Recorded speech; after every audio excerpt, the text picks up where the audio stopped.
This is Romo Dunze, and you're listening to the Ballsville podcast. Thank you so much, man. Appreciate it.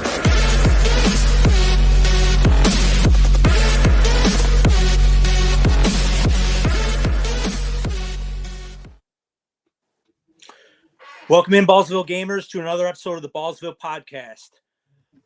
Our podcast is brought to you by the ballsvillegame.com, our website, and our games combine fantasy football and poker, which create big payouts with great odds.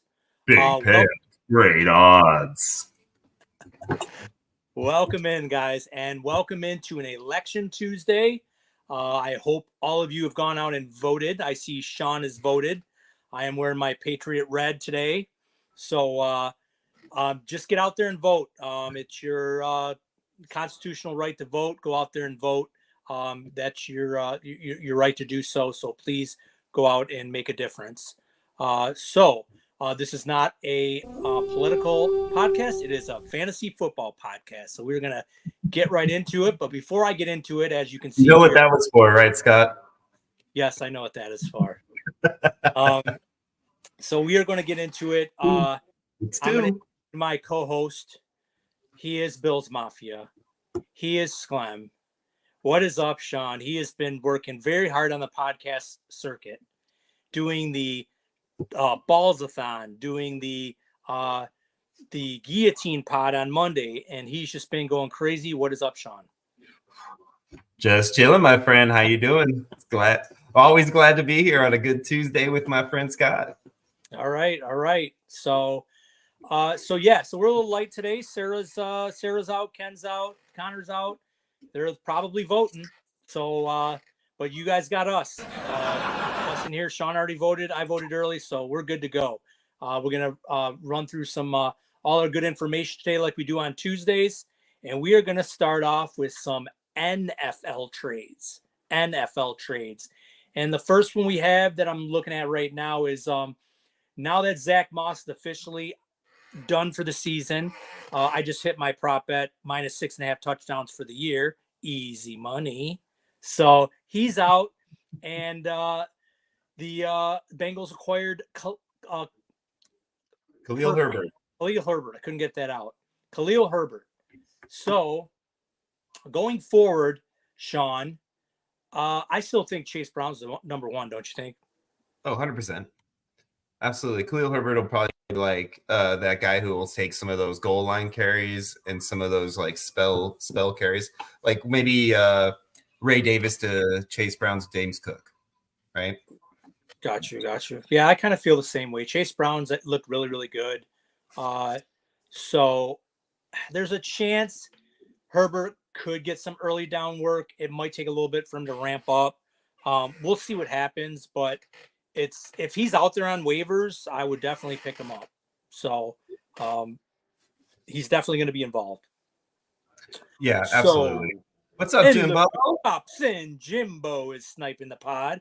What's up, Jimbo's Bimbos? Down there, fellow Floridian. What is up, Jimbo? So we are going to go to another trade. This one's kind of to my heart a little bit. I'm glad that he got kind of a change of scenery. Maybe this will help him a little bit. But Jonathan Mingo goes to the Cowboys. Look at Sean's face. He's like, how terrible. Why are we talking about Jonathan Mingo? Hey, he got a fresh start. That's right. That's definitely the music. I definitely got the song played on me there. But he did move over to the Cowboys, and they do need some receivers. So we'll see if he can resurrect his career or if he's just going to continue to suck at football. So, do you think this is going to hurt Jalen Tolbert? Like, what does that tell you about their opinion of him? Do you think it matters at all?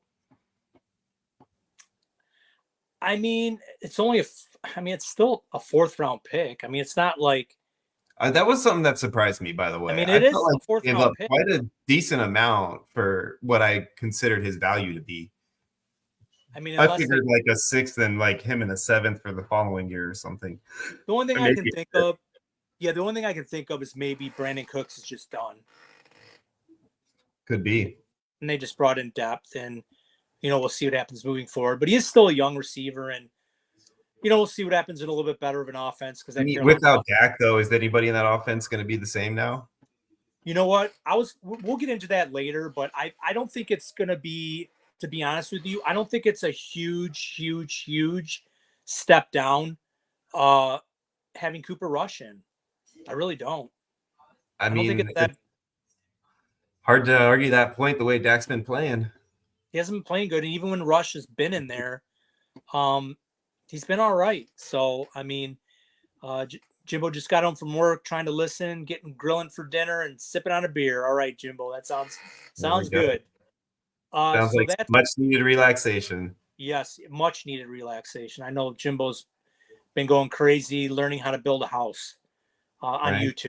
On YouTube, Hey, you know what? After this, though, you can turn into one of those house flippers. There you go. You'll have all the experience you need. Actually, El Presidente just popped in. He just said Trey Lance opportunity. Could be. I mean, maybe if the guy could learn an offense.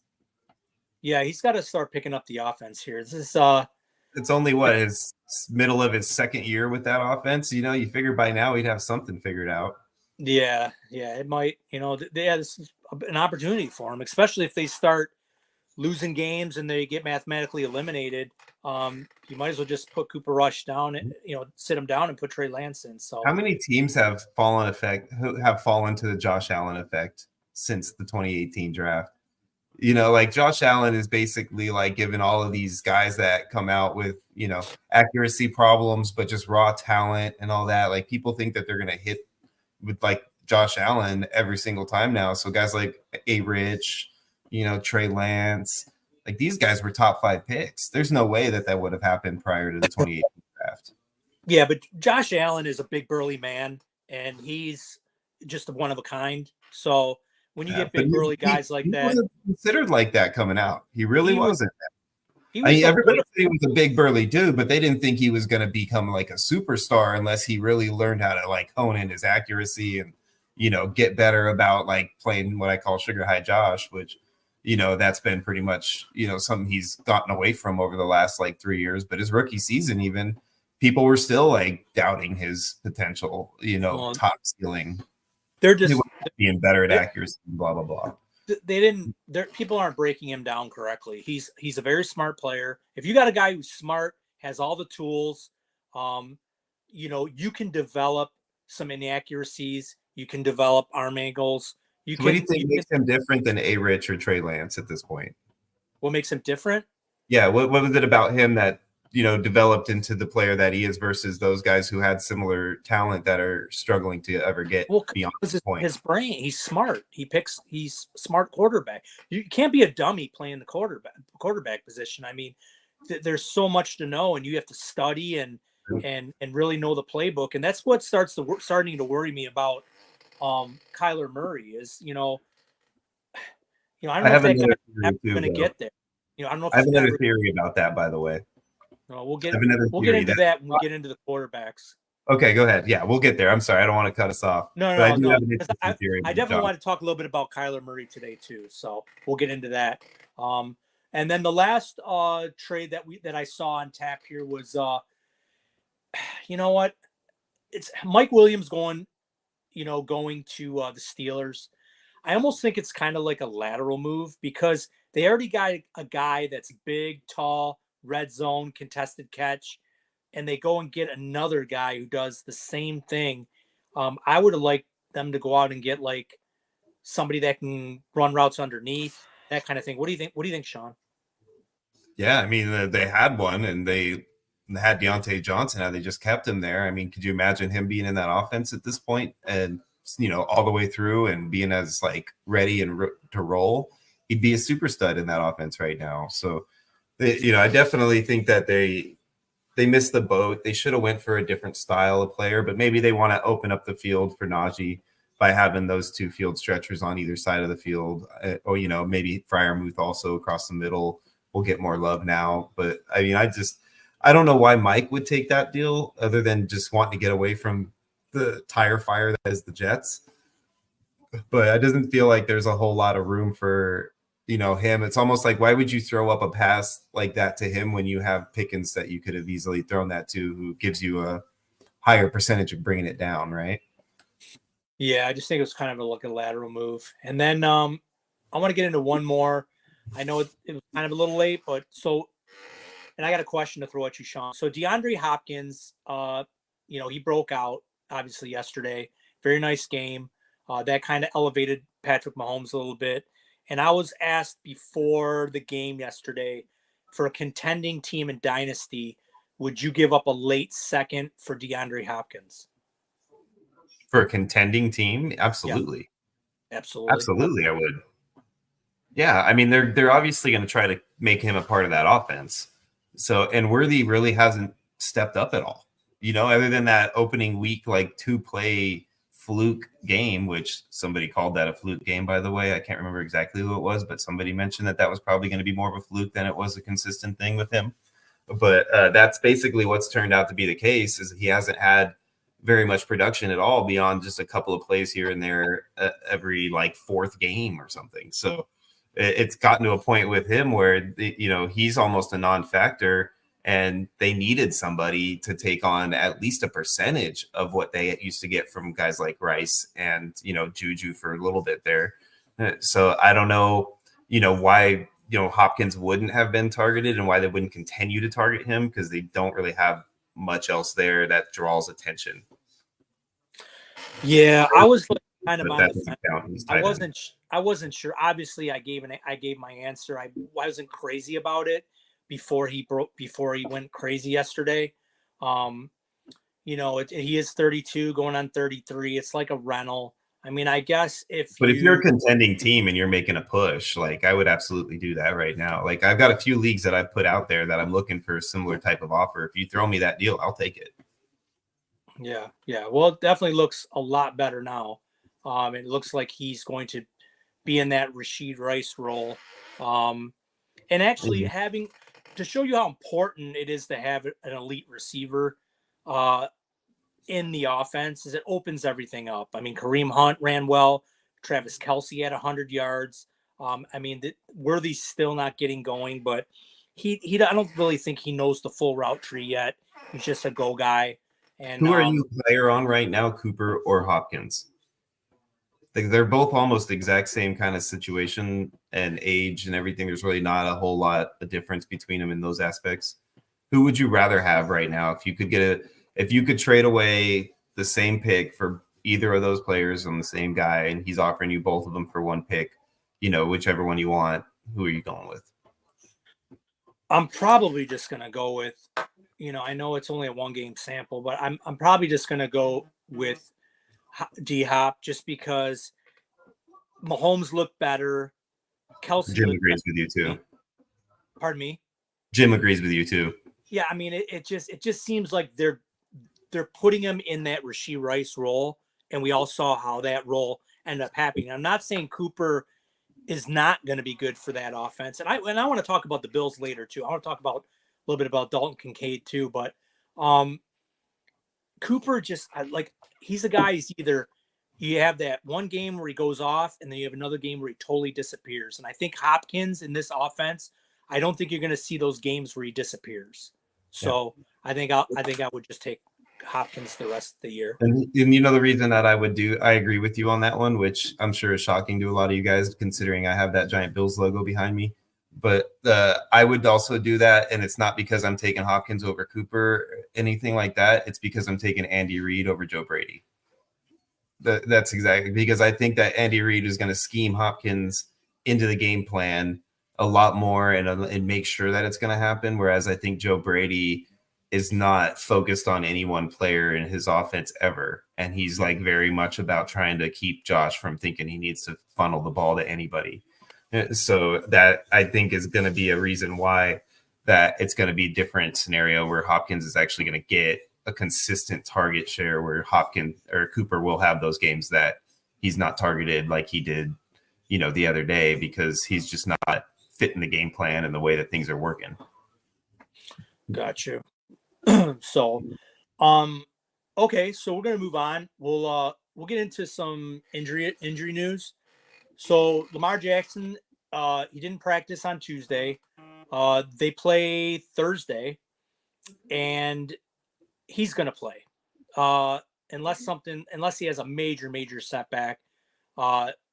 He said he's going to play. He's just taking rest days. It's the veteran, thing that they do. And he's playing at such an elite level right now. I looked at some stats today. He's got 15 touchdowns and 1 interception. And I know I wasn't the super high on Lamar this year. I thought that they would run a lot more, which they are. I mean, Henry's having a monster year, but Lamar is really, really doing really well in the passing game. And he is definitely the front runner for MVP.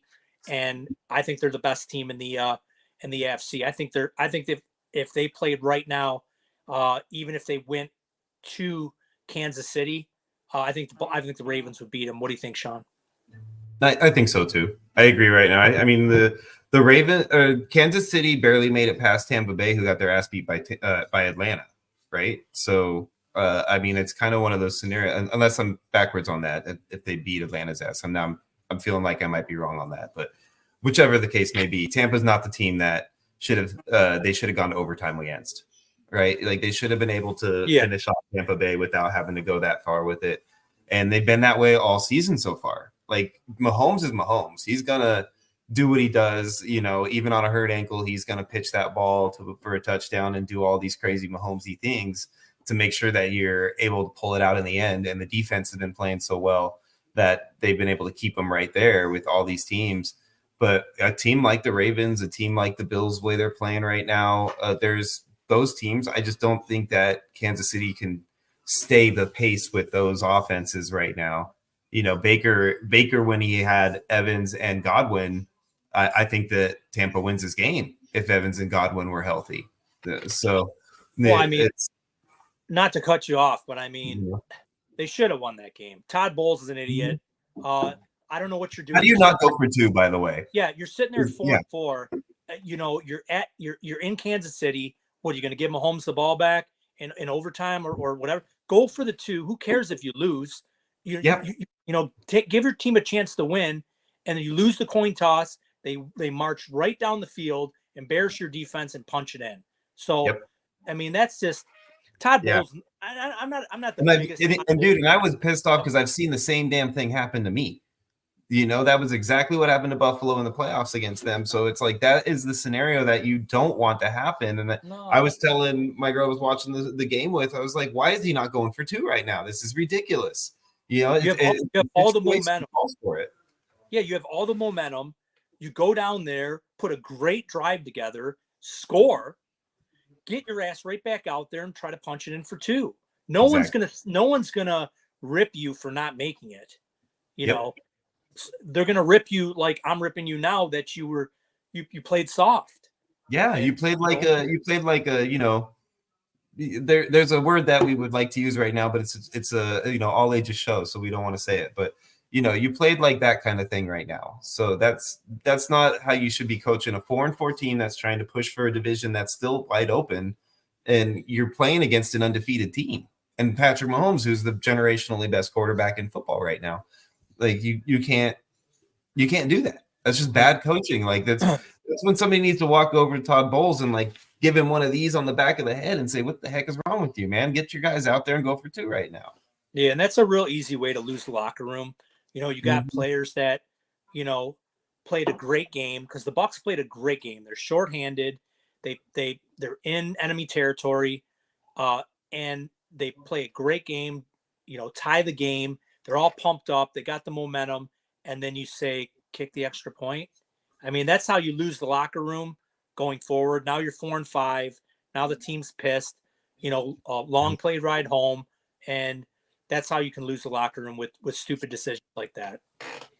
Yeah. So, yep, absolutely, and that's one of the knocks that I've kind of always had on Todd Bowles as a coach. He just seems to be like, and I hate to say it because I hate knocking on a fellow EA, Sean, but Sean McDermott and him are kind of in that boat that it's just those 2 or 3 game time decisions that they make that cost them very, very important games. And that ends up costing them what could eventually or potentially be a Super Bowl. And it's happened multiple times with both these coaches have had the same scenarios happen to them. So, the only thing that saved, Todd was, his scenarios with Brady and everything. Otherwise, he's just been, mediocre in those game time decisions. Right. So, all right, we'll move on to a player that I'm tired of. I'm just tired of T. Higgins. I'm tired of the I soft knew you tissue. were going to say that. I knew you were going to say T. I'm so sick of this guy. I mean, every year, the last 3 years, I draft this guy, and I mean, he's always hurt. When he's in there, he's good, but man, I can't deal with this guy anymore. So, he's on and off with practice, and it looks like it's probably going to be like this the rest of this year. So, I don't know. I mean, it's not like you could trade him or anything like that, but it just sucks. It's just a horrible situation. You invested some decent capital in this guy, and he's kind of sucking. But I won't even go to Sean to that because it's just irritating. But what I want to do, Sean, I wanted to talk about T. You want to say? Okay, I'll give you something. Because I'm honestly in a buy mode with T right now because I think you can get him so cheap that I would try to get him on your bench and just throw him there, because if he gets healthy over a few week period and they're playing as well as they're playing, like, they're going to throw him in there and he's going to be a big part of that offense. They would have traded him if that wasn't going to happen. Oh, geez, so gross. I know you say that, but like, dude, what if somebody offers you like, let's see, Tyler Lockett for T. Higgins right now? Well, yeah, I'm going to take it, but I'm not. I mean, yeah, that might be the level you could get him at right now. I just don't want to stare at that guy on my roster. See a big IR next to his name all the time, or a Q every week for his whole career. It seems like he has a Q next to his name. Hey, if he's my fifth guy on my roster, like, I'm good. Like, get him as a throw-in for a trade for a guy like Ken Walker or something, Like, get a 4-player trade for him and Walker, and then just like have him be like your depth guy and just destroy it in a couple of weeks. Yeah, well, he better. I'll tell you what, he better be in the nut spot next year because he's going on from Joe Burrow, and he better be in Dynasty. I definitely try to get him right now. This is the perfect time to try to trade for him in a Dynasty league. Yeah, no, well, I sent his ass off on one of my teams. So sent him far, far away from my roster. Okay. It's going to be the Cooper Rush experience going forward. It looks like the Cowboys are going to put Dak on IR. We talked about this a little bit earlier. I don't think it's going to be a huge downgrade. Cooper Rush did play, looked pretty good in that offense. I actually think it gives a boost to Rico Dowdle. He looked pretty good. I think they're going to run the ball quite a bit more. So if you got some Rico Dowdle shares, he could be elevated to a RB2 in this offense. What do you think, Sean? I mean, I could see it. I don't think they got much potential to really do much anyway. I think Dallas is on a downhill slide. Jerry Jones is so ridiculous, talking about, oh, we're not selling, we're buying, like this and that. Like, you literally just like right before that, you're putting your, $400 million quarterback, whatever it is, $100 million quarterback on IR, and you're buying. What the hell is wrong with you, senile old man? Like, I know you're afraid that you might die before the next season, but like, don't just try to like set yourself up. Like, dude, move forward, brother. Trade away some of these guys that you have on your team right now, like DeMarcus Lawrence or something like that. Like, no, he's out there shopping, picking up guys like Jonathan Mingo. Like, that's going to change your outcome for the rest of the year. Like, come on, man. I'm sorry, Dallas fans. I feel your pain right now because I kind of suffered through a similar senile scenario, which, that was a tongue twister. But, I suffered through the same thing with Ralph towards the end there. He was meddlesome in the ownership aspect like Jerry is, and it's difficult when you have that type of setup because you're pretty much screwed until – you don't ever want to wish it on anybody, but your future is nothing. Yeah. So for the most part, it's been pretty quiet. Poor Trevor. There you go, Brandon. He's right. I had nothing to do with Trevor in that little speech, by the way. I wasn't trying to target Trevor in any way. Well, we don't have to hear no more. Yeah, here we go. So yeah, here we go. No more. Here we go. So, okay. Let's get into our players of the week. And coming in at number 1 at quarterback, we have Jalen Hurts, 230-2, 67 yards rushing and another touch, 3 touchdowns, 30 total points. number 1 quarterback of the week. Number 2, we have Joe Burrow with his 5 touchdowns. Very quiet 5 touchdowns. I didn't hear a lot of people talking about it this weekend. But he went out there the Raiders. 5 touchdowns against the Raiders. Coming in number 3 is Pat Mahomes. Now, this is a Pat Mahomes stat line that we've all been used to. 291, 3 tutties, 25 fantasy points. That's the Pat Mahomes we're used to hearing. With this DeAndre Hopkins situation, hopefully we can feel comfortable now, Sean, playing Pat Mahomes the rest of the year as a QB1. We're not going to waffle back and forth. I feel better about it. Absolutely. Like I woke up with a better thought in my head today, than I did the day before. If I'm a Pat Mahomes owner, it's kind of like, what's that? Like when you wake up and the sun's out and you hear, I can see clearly now, the rain is gone. Yeah, it was raining. Like that, Sure. Yep. Yeah, for sure. No, you're absolutely right. Yesterday looked like Pat Mahomes of the old. So hopefully the Chiefs can move forward with this because, like we talked about earlier, they're definitely going to need it because the Ravens are. So last week you guys were trading him. Hey, nobody was taking the trades, bro. So I'm stuck with him. And then I woke up this morning to the wonderful Nedley. Hey, I still like my Geno Smith and Devontae Smith for him. I'm taking those 2 guys all day over Patty Mahomes. In a redraft, of course.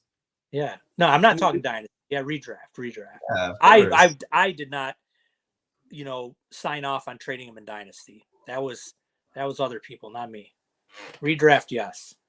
I mean, I would trade him in dynasty if I'm still able to get like 2 first-round picks and a solid young player. I'm not trading him. He's an elite quarterback. I mean, that it's a foundational piece. So you wouldn't trade him away for early first, a mid first, and a JSN? I'm not trading him for 2 random firsts. That I have no idea who those players are going to be. Now, if you're trading me like CJ Stroud and, maybe another young piece like a JSN, and maybe another piece. But why would I give you a CJ Stroud, who's the young quarterback having a down year, over a quarterback who's 28 years old? Like, you would have to give me more money. Well, then why would I take 2 random firsts? I have no clue who these people are. Well, I mean, if you're in your team was a Las Lakers who's been basically decimated and you have no choice, it's time to start rebuilding. What are you going to do, Patty's got some years left in him. I think when he hits about age 33, 32, then you could start possibly thinking of moving on from him. But I'm not doing it. He's got a good 3 more years in him. Especially he's got Rice coming back. Hey, as long as Andy Reid's there, I'm not moving on from Mahomes at all. And I don't think, until he's gone. I think the biggest thing you have to worry about as a Patrick Mahomes owner is Andy Reid's cholesterol. Yeah. When Andy Reid's gone, then I'm moving on. Yeah, if Andy Reid's blood pressure and cholesterol are high and his wife is like, you're done, that's going to be the biggest blow to Patrick Mahomes. I don't think there's much else that could happen barring injury. Oh, if you guys want to see something real funny, it's probably been, I'm sure a lot of people have seen it. Go on YouTube and type in or whatever and type in Andy Reid punt, pass, and kick. And it shows him in the punt, pass, and kick competition when he was 12 years old. He looks like he's 10 times bigger than anyone else on that field. Yeah, he was 12. It's so hilarious. So, all right, coming to number 4. Coming to number 4 is Danny Dimes. Now, this is the kind of stat line you need out of Dimes. 174 and 2. Not a lot of passing, but 2 touchdowns. 54 rushing yards and a touchdown for 25 points. So, if the Giants can get that out of him, then that's an efficient quarterback. So he comes in number 4. Oh, you got it? Oh, you got to play it. Look at him. Look how big he is. Oh my God. Isn't that hilarious? Look how much bigger he is than those kids in line. Replay that. Oh, that was great. Sean, go back and freeze and pause it when he's standing there with those other kids. Oh man.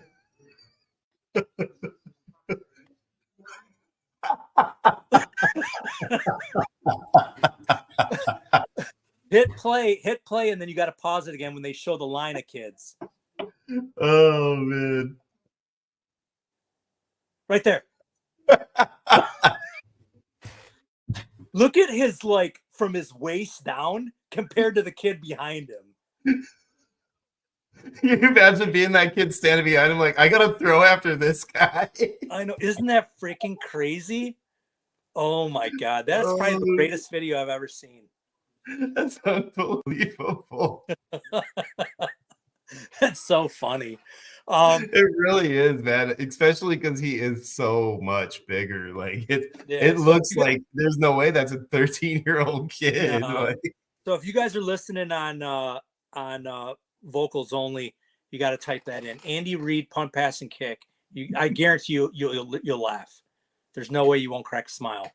Okay, coming to number 6 is Gino, doing Gino things. 363 and 3.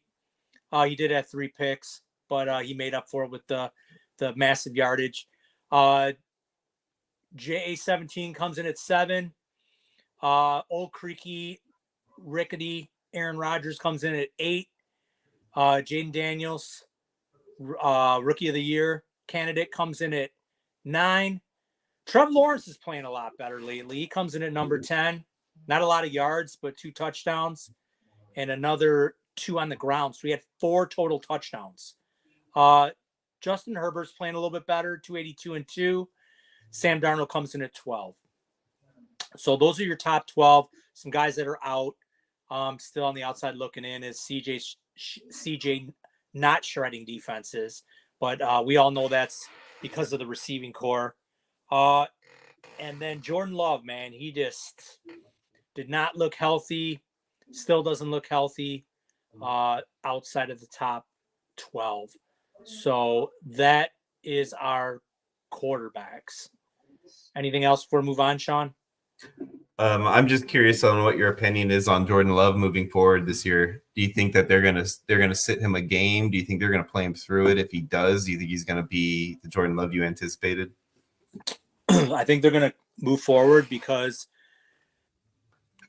I think that they feel that they're not gonna win the division, but they can get a wild card spot. So I think they're gonna just move on. I mean, they have the receiving core, they have a running back, defense is okay.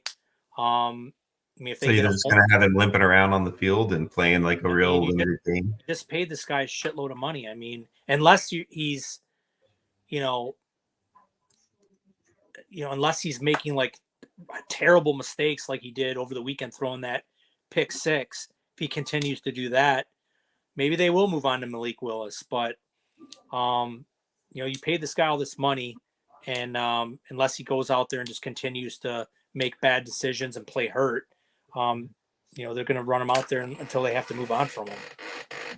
That's unfortunate, man, because I seen the same thing happen to another quarterback at one point in time, and that ruined his career. One Robert Griffin III. So if that kind of situation happens to him where he ends up getting a worse of an injury based on him being out there, it's going to be pretty frustrating. Yeah, I mean, he seems like the type of guy, just from body language and stuff I've read about, is, he doesn't want to sit. He wants to go out there and play. He'll play through it. Everybody does. Any competitor is going to say that. I don't know. Anthony Richardson tapped himself out. What was it, last week? Like I said, any competitor would say that. Yeah, for sure. So it's a little disappointing because I'm a big Love guy. I think he's definitely one of the future young bright quarterbacks in this league. So okay, we'll move on to running backs, and coming in number 1, man, the what was that? A reverse hurdle. Dude, with his butt sticking out. Saquon whatever Barkley. It was, it literally solidified the fact that Saquon Barkley is elite running talent, and you cannot deny that man is up there with like the Barry Sanders and the Emmitt Smiths as far as the talent level he has. Yeah, I think the Eagles did. I mean, that was a tremendous job by the Eagles bringing him in. That's the one team that, if you're a Lions fan, you're kind of worried about, is the Eagles. You really don't want to play the Eagles at all with all that talent. You got to be a little bit worried about a few teams, not just them. No, really, I'm The only team I'm worried about is the Eagles. I'm not. You think I'm worried about the Niners or the freaking the Falcons? I'm not worried about them teams. Nah, bro, you're forgetting another team. The team that's residing out there on the best coast, the LA Rams, baby. Oh, I'm not. We've already beaten them twice. Twice last year, once this year. We're in Stafford's head already. That's not the same Rams, baby. It's not the same Rams. Watch. I bet you they take that division. You want to put a sub on it? They probably will take that division. I think they're the better team in that division. Oh, I like them over I like them over the Niners. I don't like the Niners. I don't like the So Niners. you got them taking that division too? Who? The Rams? I like I like the Rams over the I like the Rams. Yeah, but I think that's gonna be another one of those 9 and 8 divisions, or 10 and 7 divisions, like one of them freaking divisions where everyone's gonna be kind of like lumped in there, like the NFC South. Where I mean, that's almost most divisions right now. I think there's only 2 or 3 that are like having like one team really pull away, like the Chiefs and then the Bills. I can't really think of anybody else right off the top of my head that's like got like more than a 2-game lead right now. Yeah, it's definitely some parity. So Saquon comes in at 159 and a touch, another 3 for 40 and a touch. I mean, that right there is bell cow work. I mean, that's what you want out of your bell cow right there. A little bit of receiving, a little bit of rushing, get it all. Not sharing the ball at all. This next player coming at number 2. I did listen to the Guillotine Pod today, and I'm gonna finally step up to the plate and say Devon Achane is an RB1. As much as I hate Scott. I mean, they're just giving the guy the volume. I mean, no one else is getting involved. So, is he gonna last? That was supposed to be a clap, by the way, not a laugh. Is he gonna last? I mean, I don't know. I mean, but he only had 63 yards rushing and a touchdown, but he's getting it in the passing game. And if he's gonna get 7 or 8 receptions a game, I mean, it's an RB1. I mean, it just, I hope he stays healthy. I mean, I don't want guys to get hurt, but yeah, it just, he's an RB1. There's nothing else I can say about it. And you know what? I give him props because I don't know. I'm gonna send this over to you, Sean. What do you think about the guys wearing the Guardian caps? I think it's freaking cool. Honestly, I mean, we've talked about this. I think that it should be required for all linemen, no matter what, as far as that's concerned. And then I think eventually, if not all linemen, everybody. Like, why not? It's just it's better for the players. Why wouldn't you make it required? It's not hurting the players at all. It seems like these players are playing fine with them. They're not like having getting tackled more or having it cover their eyes or anything like ridiculous like that. So why not make it the requirement? I actually think looks kind of cool. It looked like a little bobblehead running around out there with the Guardian cap on. But I do like that you coming around to Devon Achane though. That's nice. Yeah, a little bit. We'll see what happens in the triathlon league in the morning. Right? Yeah, we're gonna find out. We're gonna find out who gets Devon moving forward. I know, that's interesting, right? The triathlon league, we got all these people, and like the money is scattered on week 1 of a guillotine, so it's not like it normally is, where everybody has the same amount, and you kind of anticipate how much is going to go. Yeah, we'll see what pricing looks like tomorrow. That'll really tell how pricing is going to go. Because we only got it for what, 5 weeks? 10, 11, 12, 13. Yeah, 5 weeks of guillotine. Right. It's gonna be interesting. I mean, this is I'm giving Alex the reins on as far as like setting up that kind of part of it, because I keep screwing it up. No, let it run with it, and then let Alex run with it, and then you, I, and Alex will all sit down. And what I want to do is, Alex is babysitting the kid right now. Yeah, I want you to come up with a format. Alex will come up with a format. I'll come up with a format. We'll give each other all our formats, and then we'll combine them all and see what best fits. So hell yeah, dude. We could write them on transparent paper where we lay them over the top of each other. All right, we're off topic. Coming in number 3, Alvin Kamara, 155, 6 receptions and 6 receiving yards. He didn't get in the box, but he still had a nice day. He was pretty much a smash spot, and in DFS. Chase Brown comes in at number 4. Very nice day. 5 receptions for 37 and a touch and 120 on the ground. The King, King doing his normal King things. Over 100, 2 touchdowns. J.K. Dobbins has been very nice this year. 85 and 2. Ramondre, got a Ramondre sighting. Rico Dowdle, this is what I talked about, comes in at number 8. I think his volume is going to start to go up in this offense with Dak being out. Bijan comes in at number 9. Chuba comes in at number 10. Probably get another week out of Chuba. Maybe longer. I don't know how they're going to do this offense, but I'm going to segue into both these players and go to Sean. So we got Chuba coming in at number 10. We got Kareem Hunt coming in at number 11. What do you think week 12 will look like in these two backfields? Carolina will be a split backfield. I don't think Pacheco will be back yet. Okay, when Pacheco comes back, how do you think that will be distributed? 70-30, 75-25. Yeah, I agree. I think Pacheco is definitely a harder runner, more violent. And he's got a bigger game break capacity. Yeah. Kareem Hunt doesn't have that ability to break a potential 30-yarder into a 30-yarder. He just gets the 12 to 13. I would temper expectations with Chuba Hubbard because the more games that the Carolina loses, they got lucky this weekend against the Saints, but the more games they lose, Brooks being only 21 years old, why even risk bringing that kid out there and putting mileage on him and risk when you can just sit him, bring him in when he's 22 years old next year, another year removed from an ACL, and then run him from there. I just think it would be very careless and irresponsible to bring him back and give him any kind of a heavy workload. I agree with the heavy workload aspect of it. Yes. If you want to give him if you want to throw him like 5 bones a game, that's fine. But I would not be risking. I think by the end of the season, he'll be getting 10 to 15 carries a game. I do. I think I would want him that way if he's healthy.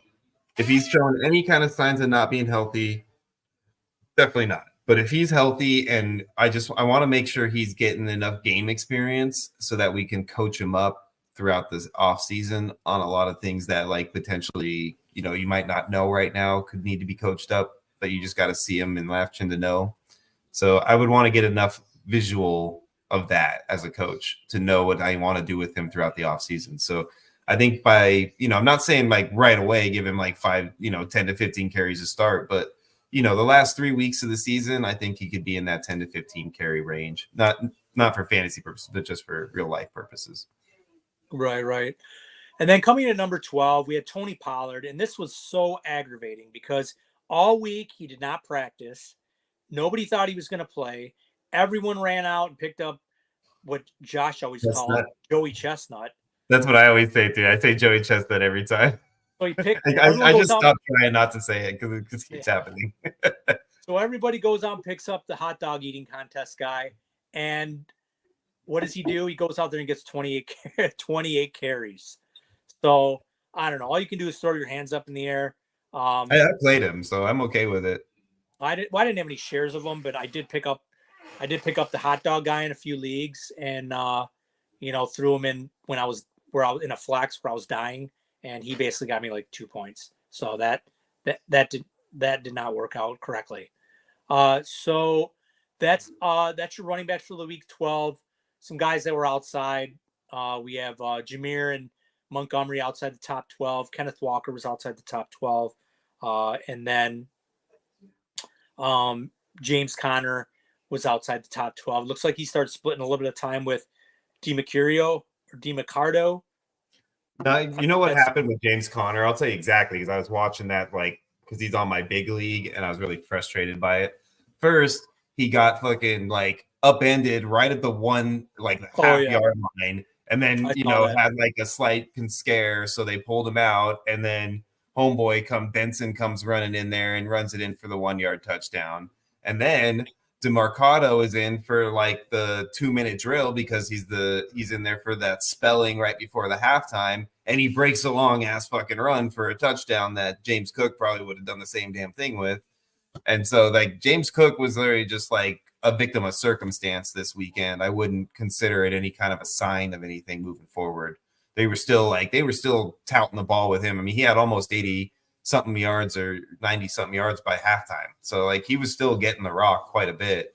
He just got those unlucky situations when it came to scoring the touchdown or, getting pulled at the wrong time kind of situation. So I wouldn't look anything into it as far as a long-term, change in him. Right. No, I agree. Okay, we'll move on to the wideouts. And coming in number 1, man, JSN, monster game, 7 for 182.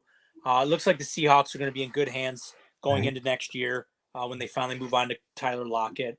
Dude, DK was stretching like crazy the whole time. Like, I cannot miss another game. He's like, this guy is going to take my number 1 role if I miss another game. Yeah. So JSN really looked good. I mean, and there were 2 plays too at the end of the game where just to show you how he's not a big guy, but he took 2 licks on 2 different plays right under the chin and shook it off. One in the end zone to hang on to the ball. So this guy's tough, runs great routes, and he's going to be somebody good going into next year. So do you think this triggers the Lockett downfall when DK's back? Do you think this triggers the Lockett downfall as far as we anticipated at the beginning of the season where Lockett would lose targets to JSN? I think it almost has to. I mean, I think Lockett will be still involved in those, like, he'll get his 3 targets a game, 4 targets. One might be like a deep pass. Is it almost like the Roma Dunze versus Keenan Allen role in Chicago, kind of? Yeah, kind of. I mean, you got to get this guy involved. I mean, he's open. DK's gonna, and especially when DK's back, DK's gonna draw a lot of the attention. So now, and Jigba's even going to be more wide open, and that's what made it more interesting and more surprising is you had no DK for any coverage. So, he was, JSN was getting a lot of attention. You bring DK back, who's going to get all the attention. I mean, JSN's got to be, he's got to be running wild around out there now. So we'll see what happens going forward. But I think JSN's going to continue to thrive. And he was already with all 3 receivers in the lineup, already amongst the top receivers in the league in targets. So I definitely like JSN going forward. Yeah, he's in the perfect offense too. They're so spread.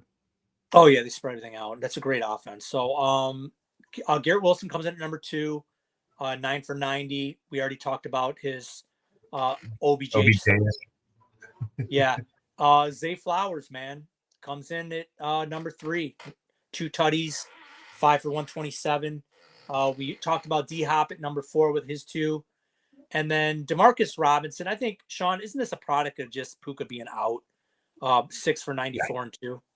Yeah, no, that's exactly what I think it is. I mean, not that he's not going to have a role in this offense, because he will, but I don't think he's going to be the role that he had in that game, because it happens all the time when there's an injury like pregame or during game, or this situation in ejection.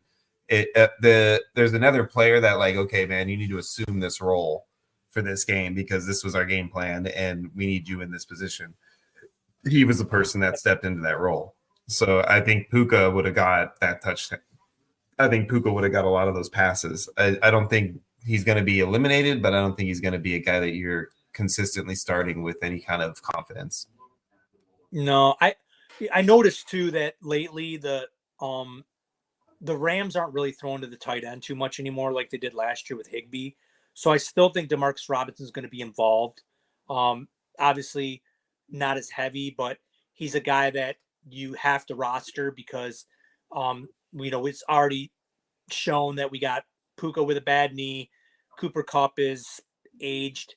So, one little setback on either of those 2 receivers, and Demarcus Robinson is, at worst, the WR3, WR2 on bye weeks. So, Yeah. Without either one of those players, he's definitely going to get a lion's share of targets along with the other, because they don't want to feed 22 targets to Cooper because Puka's out. That was like that was exactly what we just talked about. There was an injury in the middle of a game that you're like, hey man, you're gonna have to take on his role and your role because he's gone. And Cooper ended up getting 24 fucking targets or whatever it was. So that's I don't think that this is going to be something to expect from him, but like you said, you got to have him, especially if you want to handcuff a Puka right now, because Puka's injury situation is still pretty volatile. So if you have the roster room, I wouldn't hate rostering DeMarcus to keep him on your bench in case Puka has another issue. Yeah, you can't drop him. He's rosterable. So Cortland Sutton comes in at number 6. Devontae Adams comes in at number 7. So we have 2 Jets in the top 7. Quentin Johnson comes in at number 8. Jetta comes in at number 9. Golden Boy Cooper Kupp comes in at 10. So we got 2 Ram receivers in the top 10. Darnell Mooney just having a really, really solid year in that offense. And then Cedric Tillman, man, another good game, 6 for 75 and a touch. So some guys that were kind of left out a little bit.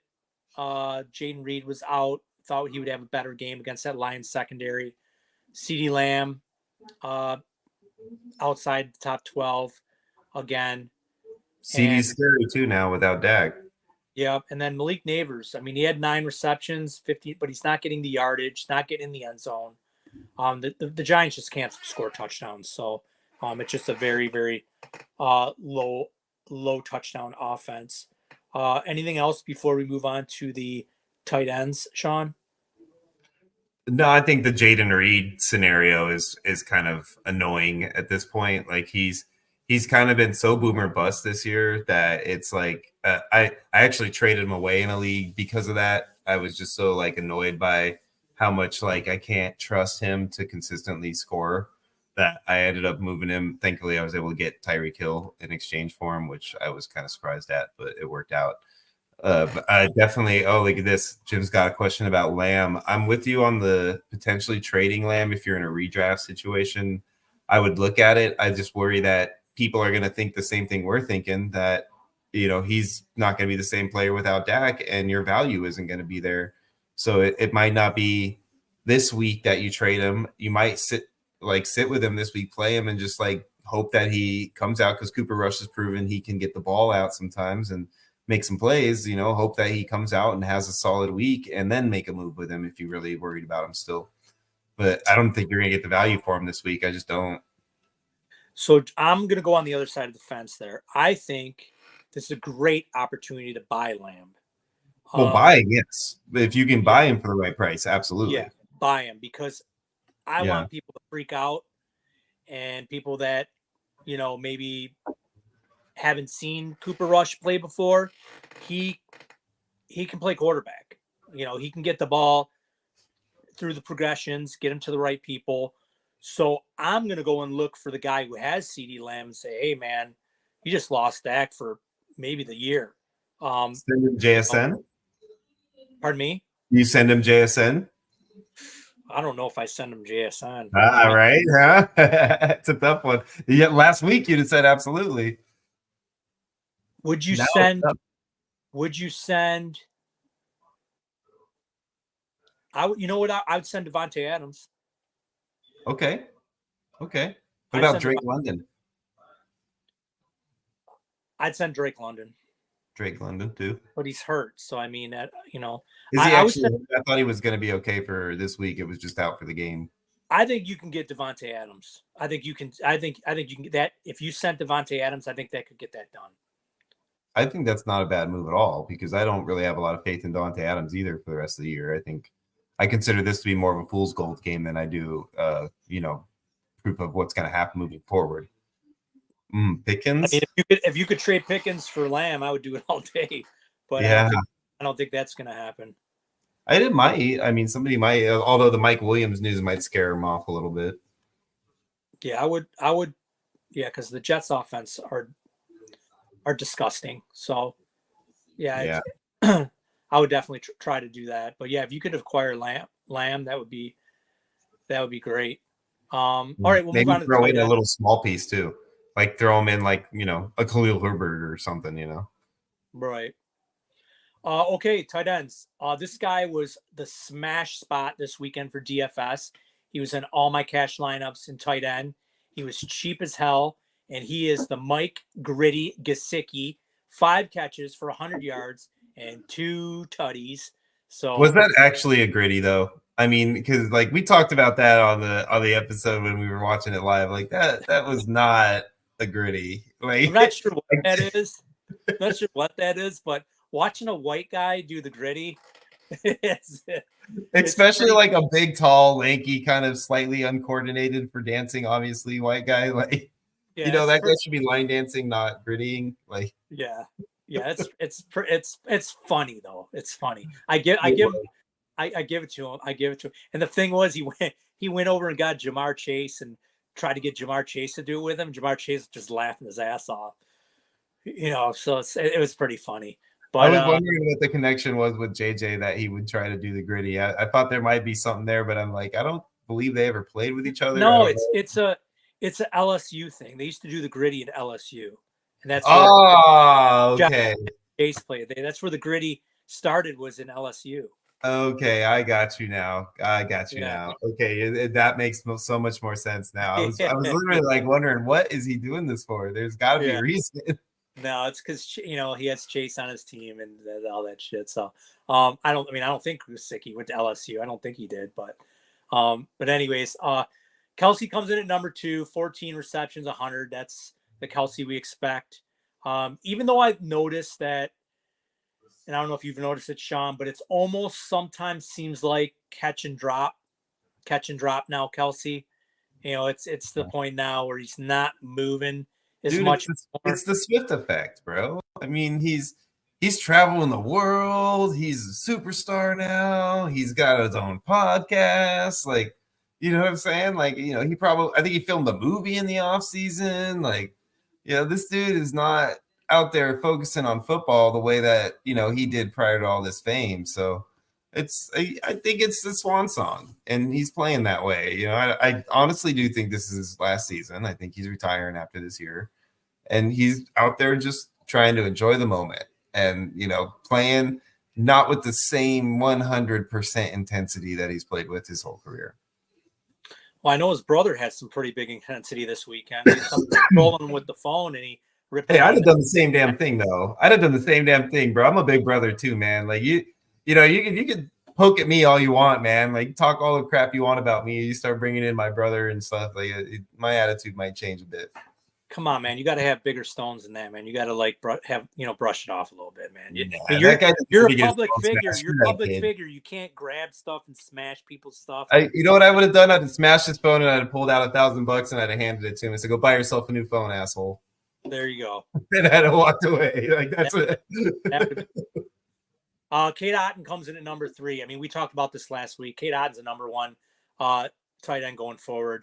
As long as I even think when Mike Evans does come back, I think Otton's going to be heavily involved in this offense. So if you have Cade Otton, you're loving life right now because the tight end position's been so erratic this year. So and you're able to have Cade Otton in your lineup every week. This one's very disturbing. This next one. If Ken was on the show, I know he would be very disturbed. So TJ Hawkinson comes back. He got 2-3 targets, whatever. But the touchdown and the most receptions went to Josh Oliver, who comes in at number 4, 5 receptions, 58 yards, and a touchdown. And I think they had another touchdown. I don't know if it counted or not, but it went. I don't think so. Didn't it go to Munt? And it was a penalty. I think it was Oliver again. I think it was him too. Was it Oliver again? And was it a penalty? Yeah, I think so. I think it was a penalty that didn't end up staying. Yeah, so that's pretty disturbing if you're a Hawkinson owner.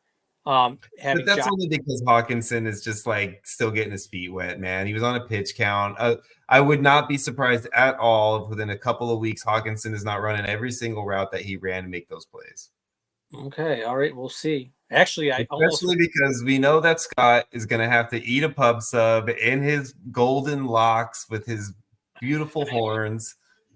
So, Hawkinson is going to be the guy, and we're going to be talking about it every week for the next 4 weeks.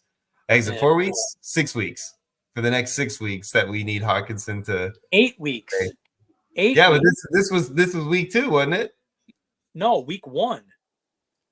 This was his first week. Didn't he play last week? No.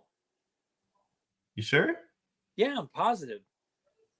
He said, "Yeah, I'm positive. I got to wear golden locks. God damn it, I know." Yeah, his first game. So he almost got taken out. He got like, I think it was his first catch. Somebody went low on him, and I'm like, oh boy, here we go. But he popped back up. So all right, coming to number 5, Taysom Hill. I think everybody knew that this guy was going to score a touchdown this week. I mean, coming off injury against Carolina, gets in the box. Brock Bowers. I mean, you could talk about maybe. I mean, everyone's talking about Jaden Daniels, for Rookie of the Year. I mean, how's this guy not in contention for Rookie of the Year, Brock Bowers? I mean, he's on a shitty team, but come on, man. Well, he's not in contention because of Jaden Daniels. I know, but I mean, this guy's had a really, really good year for a tight end. He might get second in voting, but it'll be like 1 vote, and Jaden will get like all of them. Like, it's not going to be his fault. It's just Jaden Daniels is having that type of year, and the quarterback is always going to trump a tight end. If Brock Bowers finishes tight end 1, you don't think he'd get Rookie of the Year? No, not with Jaden Daniels playing the way he does, unless Jaden Daniels falls off for the second half of the season. Wow.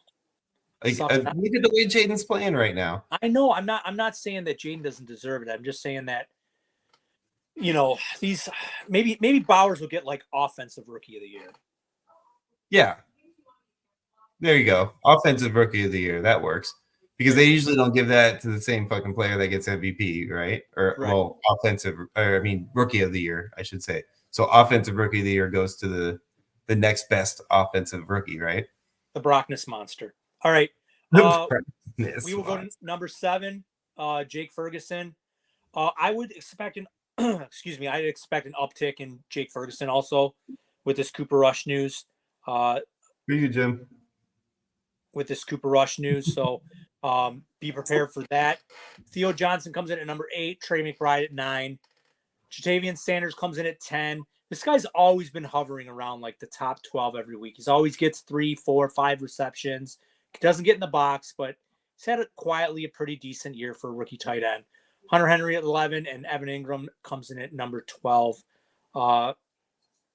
Some guys finished outside that didn't have good weeks. We got Njoku, Tucker Kraft. And then I said this before, and I'm going to go to Sean on this. So, Sean, I'm getting slightly concerned about Dalton Kincaid's dynasty value going forward in this offense. I mean, I thought that the Bills drafted this guy to be the next Travis Kelce, and I'm not seeing it. So am I just an idiot, or should I be right to panic about his dynasty value? What am I doing?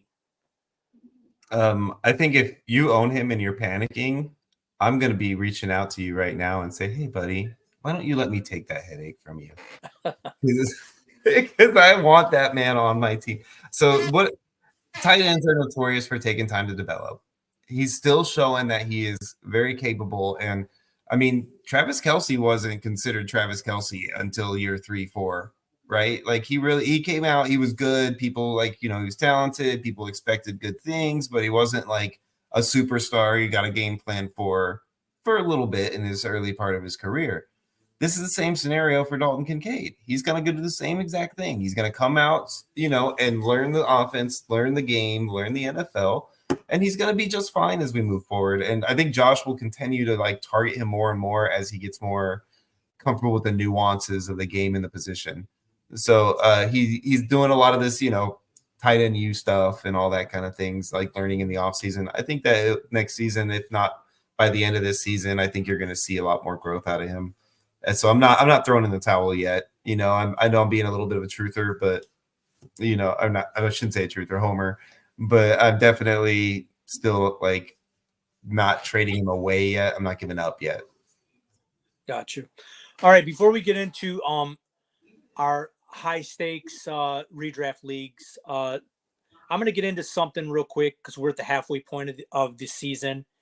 And we're going to talk just a small little bit about redraft and what you should be doing at this time of year in your redraft leagues. Like I said, it's the halfway point. Trade deadlines are coming up. And what you need to do if you're a contender or somebody that's in the middle is you need to start looking at your roster and consolidate. The best thing to do at this point is you want to put together. Now you're going to have your starting lineup. You probably got a bunch of good guys on your bench. So you got a mix mash of probably everything. And what I like to do and what I think you should do if you want to push for that championship is you want to get into some consolidation trades and you want to seek out other teams. So I'm talking about teams. If you're a team that's in the top, probably 5, I would look for teams that are like maybe 3 or 4 spots under you that have high points that just haven't had great matchups. And I would look to try to consolidate players off of my bench that haven't been playing. Now we do have a lot of buys coming up soon, which sucks. But if you have a pretty good roster, I would look to do a lot of 2-for-1s, try to take a couple good players and try to get that elite player or that player that's going to score you a lot of points. And that's going to be one of your foundational lineup players. Because when you get to the playoffs, at that point, you just want don't worry about injuries. You want as solid as a starting lineup as you can go going into those playoffs. Because basically it's just a one and done at that point. So you want to have a very top heavy starting roster with a lot of high floor plays that are going to get you points. And I would be selling off the boom and bust guys and consolidate those players to get solid high floor guys in your lineup. What do you like to do, Sean, during the trade deadline? No, I'm with you, 100% with you. And I think on the opposite side of those trades, if you're that team that's sitting there, right outside the playoffs, and you've just been in those scenarios where you've got a solid squad and you've got a couple of really good studs, but you don't have like that second and third flex position really covered with anybody that you're consistent with, and that's been your kind of downfall weekly, is just having those few guys that kind of fall off because you're having week to week issues. Then you make that type of deal that Scott's talking about, because you fill one of those flex spots with a solid player that you now not have to worry about for the rest of the season, that you can play in that flex role. And you move forward in that, or I'm sorry, not in that way. I'm sorry, the opposite. You fill those flex spots, those 2 flex spots, with 2 players that you can play and be comfortable with, and you give up that one extra player where now you fill up that starting roster with a little more depth in your starting roster, as opposed to having just like a super high end talent and having nobody to fill those last few spots. So it helps both teams in that light, is where I'm trying to go with this. So it's good for both of you guys to make that deal. So don't feel like if you're that team that the guy is offering you that 2-for-1 deal, that you're missing out on the trade. Make sure you're not getting the boomer bust guy if you don't want. Make sure you're getting 2 players that you're comfortable starting. But the deal is a good deal for you too. Don't feel like you're getting slighted by somebody offering you that type of option. All right, that's good news. So like I said, take a little extra time in the next couple of weeks and comb over your rosters and really try to improve them and make a solid push for the playoffs. So yeah, that's some good advice from Sean also. So good luck to all you teams going forward. So all right, we're gonna get into the high draft leagues that we're in, and they're getting good, man. So Sean's gonna bring up the player statistics for week 9 that I put together every week for my high stakes players. And the top 10 overall records, we have one team that's 8-1. That's Mr. Been doing this in the Iceman League. He's got 1,243 points, which, if you can see on the points, is the lowest out of all the teams that are in first place, but he's 8-1. So go figure there. Mr. Ben also leads the Phoenix League, 7-2, 1,443 points. We have Zay, who's very you'll see. I have to say real quick that Mr. Ben doing this is just ahead of me in that league by points for. I'm also 7-2 in the Phoenix League. I just got to throw that out there. Oh, okay. Well, we'll see that. We'll see that when we get to that slide. 403. He leads Sinister. He's 7-2. Ketting, which is Ketting 22. He's his squads are starting to improve. He leads the Deadpool. He's 7-2.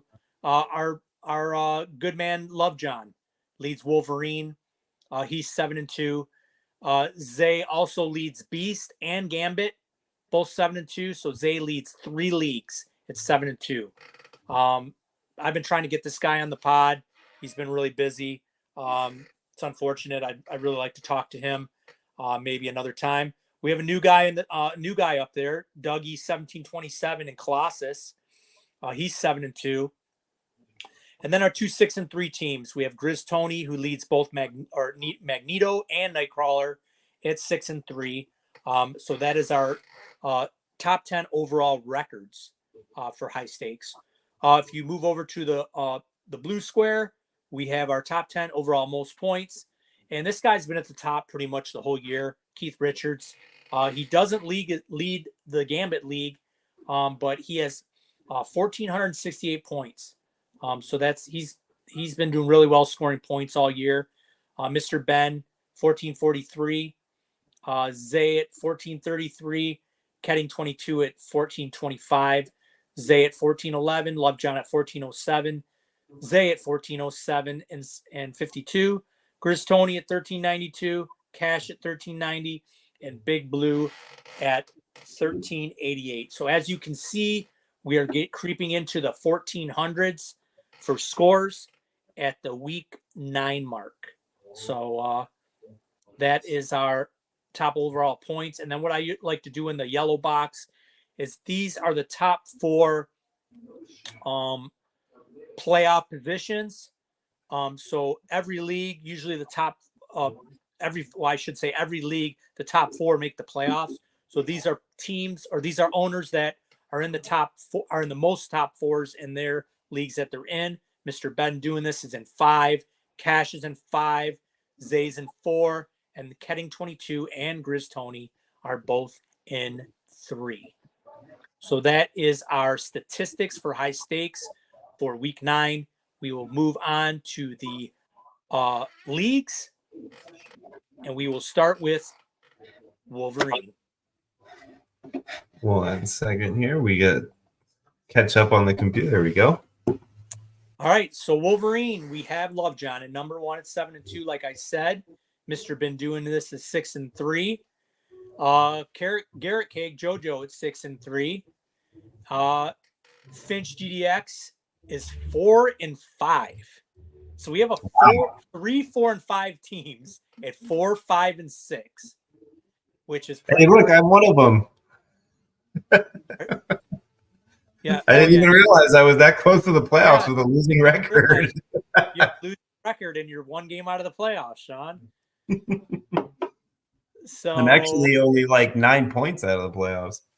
Yeah. So really, the only thing like I said, besides those teams being 4 and 5, Love John is even though he's in first, he's out of shekels, and I don't know when Sean decides he wants to start spending these shekels, but he's being very greedy and he's keeping them. So I mean, it's almost working so far. It is. So that is Wolverine. All right, we'll move on to Beast. We have Zay 2403 is 7-2 on a 4-game winning streak. Colin Black 7-2. Then we have the CT Show at 5-4 on a 3-game winning streak. TC Show, Scott. You say CT all the time. I would it's say TC Show all the time. TC Show 3-game win streak, 5-4. He is out of shekels. And we have the rookie 86 who climbed in the top 4. He's at 5-4. So as you can see, we have 1, 2, 3, 4 teams at 5-4. Very, very good job, good. bro. A lot of parity in this league. We'll move on to Gambit. Zay 2403 on a 6-game winning streak, 7-2.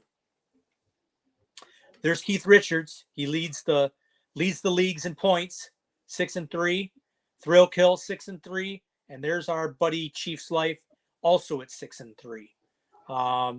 So pretty even keeled league right here. That's Gambit. We'll move over to Colossus, and we have a new league leader. We have Dougie, 1727 on a 4-game rip. Doug. We got Zay that dropped down to 6-3. We got Cash 3 at 6-3, and Mr. Ben at 5-4. And as you can see again, we have 3 teams at 5-4. So that is our Colossus. And we will go to Nightcrawler, which is number 5. We have Candle Wicks, Grizz Tony at 6-3. Pablo Escobar 6-3. He has all his shekels left. Cash 3 is 6-3. Mr. Ben up there again, 6-3. So 4, as you can see here, we have 4 teams at 6-3. Very, very tight league here in Nightcrawler. How frustrating is it to see this league and then watch that other league where there's a guy in the playoffs with a losing record? Yeah, I know. Isn't that crazy? All right. I think we're going to Sean's league. Is this your league? Here Yeah. it is. The Depth Phoenix. Crusaders top due. We got Mr. Ben at 7-2 on a 5-game rip. He's fresh out of shekels.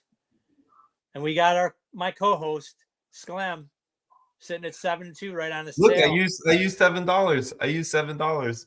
I know you finally used some. You know what that was for? That was for me accidentally picking up Christian Kirk in a redraft instead of a dynasty. Oh, jeez. Oh, God. All right, we have Ketting 22, 6-3, and Scofflaw 86 at 6-3. So that is Sean's league, Phoenix. So funny. I can't believe I did that too. I was so mad at myself. I was like, are you kidding me? Brain fart. Total wrong league. I thought I was in a different league that is like on my sleeper app, like right below that league. All right, we're heading over to Iceman, and this is where we got Mr. Ben at 8-1 on a 3-game rip. Only 8-1 team in all the leagues. We got TDX Storm on 6-3. We have Ajon at 6-3 and Grizz Tony at 6-3. So Mr. Ben's got a nice healthy 2-game lead there. That's Iceman. And we head over to Zubikis's league, Deadpool. And sitting at number 1 is Ketting 22 on a 6-game rip. 7-2. We got Sigma 1, 2, 3, 4 at 6-3. We got Wade Wilson, Zubikis at 5-4. We got Cash 3 at 5-4. And then look at all the teams at 5-4 below him. JoJo and Grizz Tony at 5-4. So pretty tight league right here. That's Deadpool. I have to say, man, Cash, even though he's not at the top of any of his leagues, he is in the top half of almost all of them. Yeah. No, he is. He's had a very good year so far. Okay, we were off to Sinister. And Sinister, we have Zay 2403 at 7-2. Cash 3 at 6-3. He's fresh out of shekels. Big Blue 079 at 6-3. And JoJo, our DFS and prop bet expert at 6-3. Coming in at number 4. That you're looking at, Mr. Sinister. Look at the second through fifth are all 6-3, and then first is 7-2. So that's a really, really tight race. Yep. Oh yeah. Very, very tight race. So we are going to get to our last league, Magneto. And number 1, I'm not cussing. One of my favorite names, Grizz Tony, 6-3. Twin Sanity. He's part of the Costco crew, 6-3. Cash 3 at 6-3. And Ketting 22 at 6-3. And as you can see in this league, all four playoff spots are all 6-3. So what I'm noticing in these high stakes leagues, and this just shows you how good the players that we have in this league. It's very, very tight races. There's no one really running away with everything. Everyone's pretty much for the most part, very, very competitive. So that is our high stakes high stakes rundown, and we will get into the mid and the low stakes on Friday. So anything else before we cut on out? I know it's election day. I want to go make myself a tasty beverage and sit by the TV. What about you, Sean? No, I mean, I have to race off to my bowling league tonight, so it'll be interesting to see how everybody's reacting to the TV and what's actually on the TV while we're there. But otherwise, nothing too crazy. I definitely want to talk about how awesome my Bills are doing and how we're basically like in charge of our division and running through the NFL right now. And I'm excited about these. After this week, we play the Colts, and then we go on a stretch that's going to play some really good teams. It's going to be a lot of fun games coming up. Awesome. And I want to just go and thank again. I want to thank everybody in Ballsville again for listening to us the last couple Sundays for a Ballsville-a-thon to really help Jimbo there in Florida, going through a tough time right now, along with a lot of us Floridians down there. You guys really came through. I mean, we raised over $1,000, gave away some cool stuff. And I know the economy sucks. I know people, don't like spending money on certain things, but for people to donate anything that they can to help this man and what his family's going through, you guys really, really stepped it up. And I know Alex, our president, is really happy with the turnout. And I think what that's going to do for us as Ballsville is it's going to even encourage us to give away more things next year for you guys, more freebies, more cool things for you guys as a community. We really want to just continue to build this community. We're having a lot of fun with it. Sean and I were talking off air about next year coming out to Vegas, having some people come out in Ballsville and meeting up and kind of hanging out and something that we could possibly do every year, and just build our community. And it's just been a really, really a lot of fun meeting a lot of people and that love fantasy football like we do. And we're just sick individuals. I mean, we do it all year. So like I said, just coming from me, and I'm sure Sean would ditto, we really, really appreciate the kind-heartedness from the community on reaching out to and helping out one of our fellow brothers in need. So I just want to give a shout out to everybody. Please like and subscribe to our podcast. Please go to the ballsvillegame.com for all your fantasy needs. Our tool section's great. What are we now? We're 7-2 now in DFS. JoJo's killing it on the props. So we're definitely winning money. And then until Friday, you guys have a great week on Election Tuesday. And we'll look forward to seeing you guys on Friday. So for my co-host, Sean, and for all you gamers out there, good luck, everyone. And until then, we'll see you. We are out. That's a wrap.